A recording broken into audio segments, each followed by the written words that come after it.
Hi mga kasundang!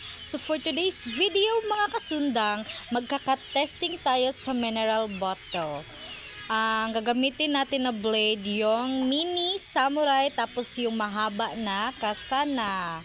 20 inches blade length na katana, tapos yung 13 inches na mini samurai natin mga kasundang. So ating ika-cut testing sa mineral bottle na may laman na water. Hindi namin yan pinilitan mga kasundang ha. Walang pilit-pilit dyan sa ilalim. O, yan. So, pakitingin na lang mga kasundang. Watch until the end. Yan yung isang maker natin. Nagpuputi na yung hair niya. So, kailangan yung pagwapo mga kasundang para gwapo yang. Para magwapo daw siya ba dito sa tanaw sa video. So, muna siya mga kasundang.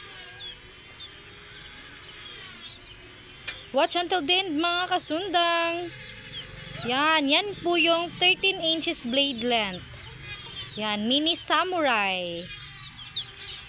Yan siya. Oh, may mga ano siya, mga butas-butas para lagayan ng belt bag. So yan, katana talaga yung style niya dito, oh.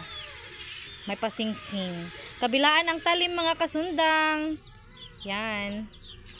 Center edge. So, yan siya.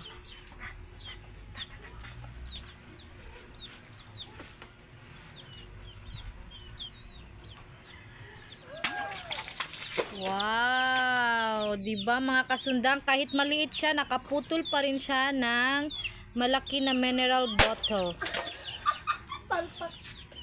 So, yan! Putol. Diba? Hindi. So, ito na namang ano. Hindi. Ito naman tayong sa 20 inches blade length. Tika. Diba? Napakatalas kahit maliit. So, kailangan natin siya punasan para hindi mag-ano yung kalawang mga kasundang. Yan. Kailangan siya punasan. Yan. Yes, kay Sir Geoffrey Gusi. Gusi man ata yung sir. Taga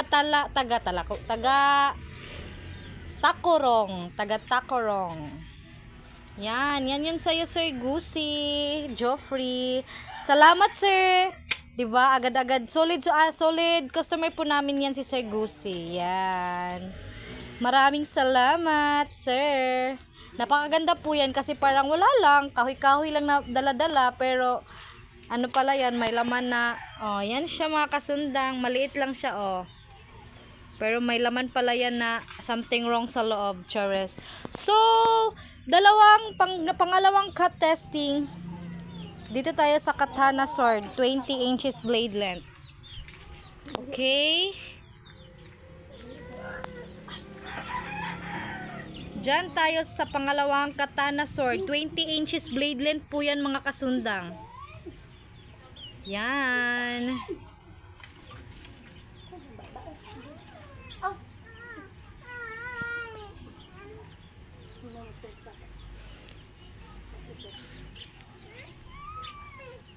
So, yun mga kasundang. Tinitingnan niya po muna. Yan. Wow! Putol, diba? Napakatalas. Putol nga yung manipis lang na papel. Unsa pa kaha ng kuan? Unsa pa kaha ning kaning ingon ani? Putol man ganang papel nga nipis. Unsa pa kaha ni siya, di ba? Maputol man gyud. O, di ba? Napakaganda yung blade natin. So, yun lang mga kasundang. Pamain na rin po niyan. Siya na lang po talaga naiwan. So, yun lang mga kasundang. Bye!